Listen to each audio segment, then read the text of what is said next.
Olá, sejam bem-vindos a esse vídeo. Eu me chamo Ana Keila, sou estudante do curso de História pela Universidade Estadual do Ceará, a UES, e hoje, junto com os meus colegas de equipe, nós vamos falar um pouco sobre o Movimento dos Trabalhadores Rurais Sem Terra, o MST.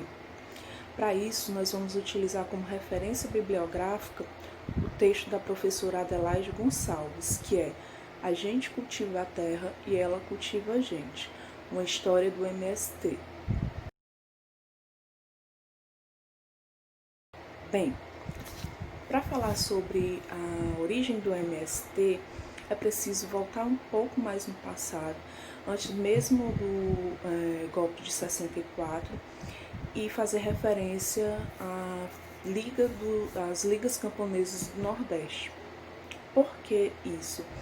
Porque o MST ancora sua formação e sua origem nas memórias, histórias e lutas das ligas camponesas. E o que foi esse processo das ligas camponesas, né? Ainda na década de 40, finalzinho da década de 40, vai ter uma grande movimentação do trabalhador rural, principalmente na região do Nordeste, para denunciar os casos de miséria, de violência, de abuso de senhores latifundiários, dos grandes donos de terra, contra o trabalhador rural. E aí é também um momento onde vai ser discutido a urgência e da necessidade da organização do trabalhador rural e também da reforma agrária popular. Mas indo um pouco mais falando sobre a origem do MST, fica difícil determinar qual foi o exato marco de formação do movimento, isso na década de 80. Durante o período militar, vai ter grandes movimentos já de luta por terra, mas um dos que se destaca foi a invasão da fazenda Macali, no estado do Rio Grande do Sul, no dia 7 de setembro de 1979. E aí a gente vai ver que o MST vai surgir como um movimento socioterritorial. Então, cada assentamento, cada ocupação de terra era uma forma de resistência do MST e que iria ser consolidada sua formação em 1984. Outro aspecto fundamental para a formação do MST foi a realização dos encontros dentro da Comissão Pastoral da Terra, em 1982. O que eram esses encontros? Era um momento em que servia para superar o isolamento político, o isolamento geográfico desse trabalhador rural. Então, era uma espécie de regional, onde ia se debater a questão também da questão do homem do campo, e trazer para a cidade a questão do homem do campo. Com o tempo, e com a importância dessa encontro entre esses trabalhadores rurais e esse caráter sindical do MST evoluiu na organização de congressos. Os congressos, eles eram, além desse caráter de militância, de organização da militância, ele refletia o caráter histórico de cada momento. Por exemplo, a gente vai ter o primeiro congresso em caráter nacional, organizado na região sul do país, foi organizado em 1985 e o tema era A Ocupação é a Única Solução. Em 1990, nós vamos ter um novo congresso, onde o lema é Ocupar, Resistir, Produzir, que acaba se tornando um lema do MST. Em 1995, o terceiro congresso, com o tema Reforma Agrária, uma luta de todos. Em 2000, no ano 2000, outro encontro de caráter também nacional, com o tema Reforma Agrária por um Brasil sem latifúndio. Em 2007, outro congresso realizado em Brasília com o tema Reforma Agrária por Justiça Social e Soberania Popular. Em 2014, outro congresso realizado também em Brasília com o tema Lutar, Construir, Reforma Agrária Popular. Então, espero que esse vídeo tenha contribuído de alguma forma para que a gente comece esse debate sobre o MST e as questões da reforma agrária no país. Olá pessoal, meu nome é Nelson. Eu vou dar continuidade aqui ao que a nossa colega aqui estava falando sobre as origens do MST, agora focando a influência do cristianismo. A questão agrária no Brasil nos anos de 1970, quando começou o processo de industrialização no campo, a Comissão Pastoral da Terra se preocupou porque havia muita gente ficando cada vez mais pobres devido ao processo de industrialização.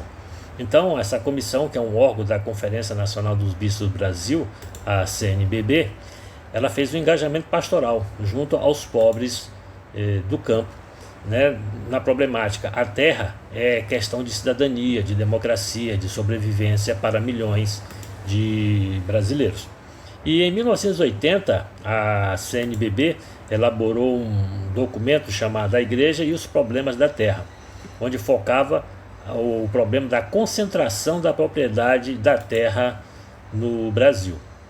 E o meio que a igreja tem para agir no campo é através de dois órgãos principais, a Comissão Pastoral da Terra e as comunidades eclesiais de base, né, que são organismos da Igreja Católica.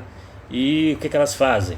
Ela faz uma reflexão bíblica entre a sociedade e a própria Bíblia, para que a Bíblia não fique uma coisa assim muito fora da realidade que eles estão vivenciando. E o historiador Christopher Hill, que é um inglês, ele disse que a teologia da libertação presta uma atenção especial ao sofrimento e necessidade dos pobres, apoiando-se nos textos bíblicos. E um Deus que não apenas governa a história, mas orienta na direção do estabelecimento da justiça e do direito. E fica ao lado dos pobres e os liberta da escravidão e da opressão. Então isso são influências cristãs para a formação do MST, né, que são as experiências das comunidades básicas que existem desde 1950 e a teologia da libertação, que vai surgir lá pelos anos de 1970. E que as duas têm uma compreensão da Bíblia como um processo de libertação, na chave da denúncia da opressão e anúncio de esperança, para que nossos olhos vejam melhor o que está escrito, ou seja, qual é a nossa realidade, como que o trabalhador de campo está vivendo, como é que ele está sendo explorado.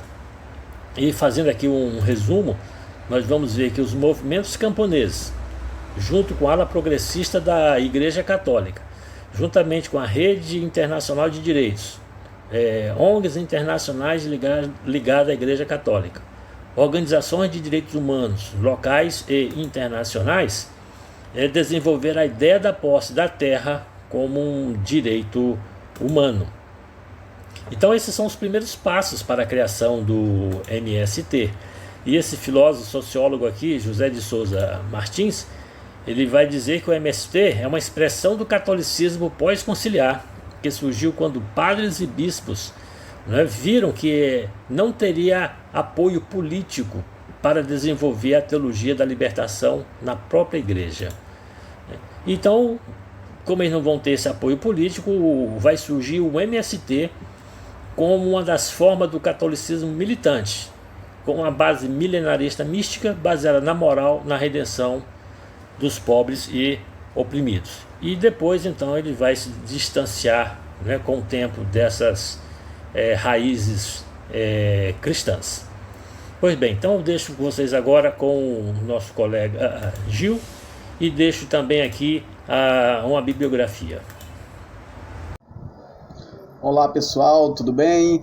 Dando continuidade aos nossos estudos, né, já iniciado pela professora Ana Keila e pelo professor Nelson, coube a mim discutir a terceira parte desse texto, que é falar com vocês sobre a violência estatal e privada como Entretanto, pessoal, para podermos adentrar nos conceitos e preceitos abordados pela doutora Adelaide, se faz necessário que vocês, alunos, compreendam o que é violência estatal e privada. Violência estatal é nada mais do que o Estado usando o próprio Estado através da violência para compor aquilo que eles chamam de ordem pública, mesmo que para isso se utilizem da força bruta, da desordem, do medo e principalmente da violência psicológica. Violência privada geralmente parte dos indivíduos que possuem determinada ascendência social, utilizando seu poder capitalista para manter suas vontades e desejos através da violência, né? Então vamos lá. Essa parte do texto da doutora Adelaide busca nos alardear sobre eventos constituídos pelo poder do Estado e das forças privadas.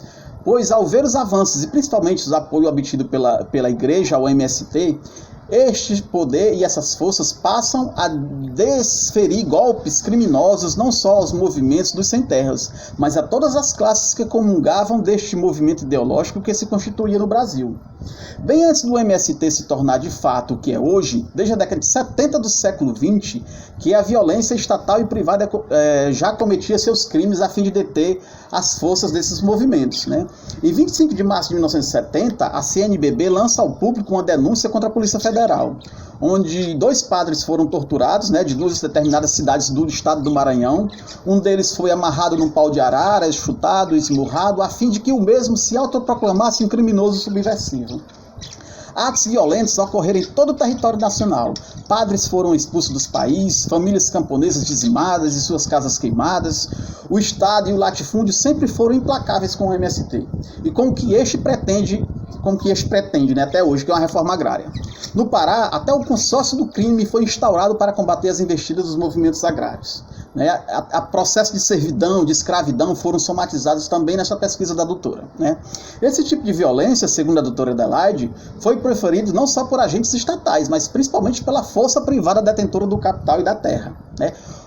Onde essa violência se alongou com intensidade desde 1970 até as últimas pesquisas feitas por ela em 2017. Entretanto, sabemos que até hoje esse tipo de manifestação continua acontecendo, né?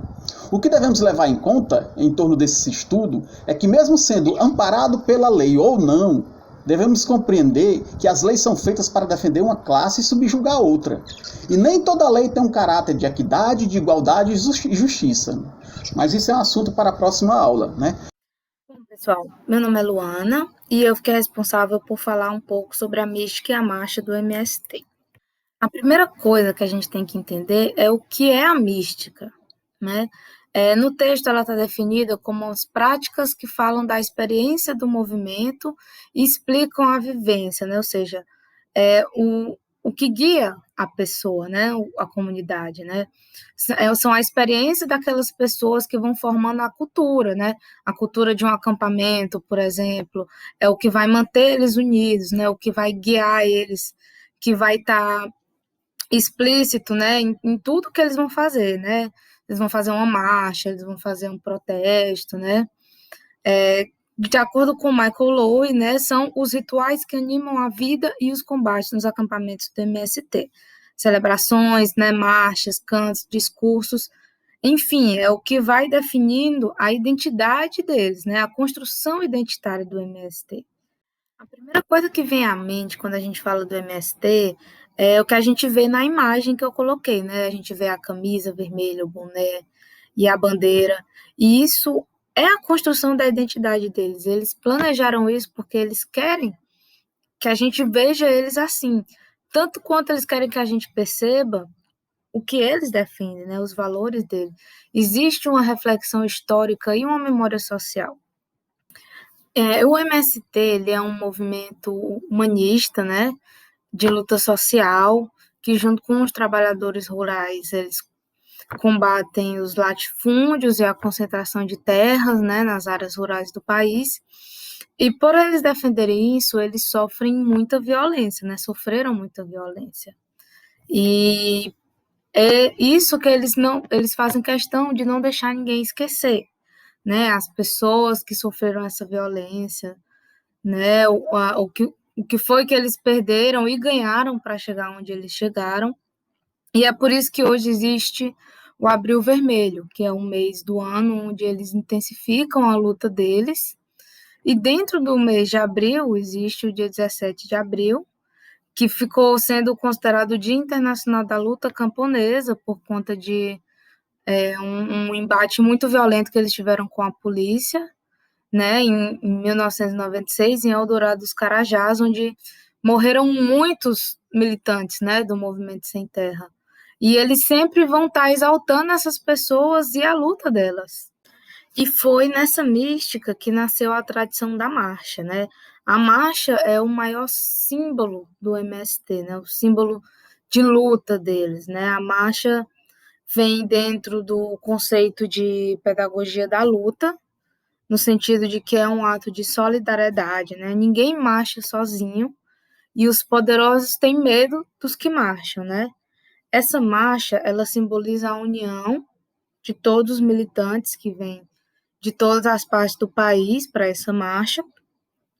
E nessa marcha, eles fazem as denúncias contra os latifúndios, né? Contra a violência que existe no campo e a principal pauta deles, que é a reforma agrária. A marcha, para eles, é um encontro de gerações, né? Uma troca de experiências. E o fim da marcha é sempre uma reafirmação, né? Uma comemoração e uma reafirmação das lutas passadas que eles tiveram, né?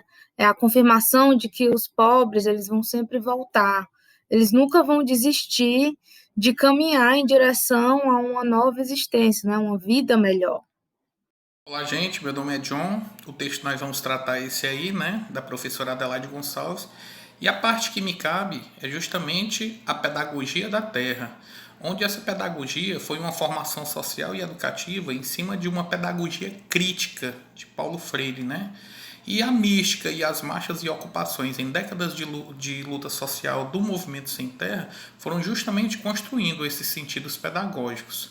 Aqui nós vemos que um histórico dessa pedagogia da terra, onde nos anos de 83, 84 e 85, nos assentamentos do Rio Grande do Sul, chamado Nova Ronda, Erval Seco e Anone, respectivamente, aconteceram a construção da primeira escola, né, em um assentamento, a alfabetização de jovens e adultos e um trabalho educativo mais aprimorado com crianças. Esse trabalho educativo, nós damos o nome, ou ficou conhecido como escola itinerante, né? O que é essa escola itinerante? É justamente a luta dessas pessoas do ramo da educação para alfabetizar o povo do movimento e os trabalhadores rurais, para que o mesmo tivessem direitos, né, e conhecimentos. Direitos ao conhecimento, na realidade. Fosse um conhecimento de leitura de documentos, ou então de uma escrita, ou nas respostas aos questionários, numa retórica sobre assuntos relacionados da terra, e principalmente conhecimentos sociais, porque nós sabemos que esse mesmo povo do MST pregava muito a igualdade e a solidariedade. Essa ideia de escola itinerante ligou tanto que em 87, num encontro nacional, que foi o primeiro encontro nacional de professores de assentamento lá em São Mateus, no Espírito Santo, houve uma reflexão sobre esse método de educação popular, né?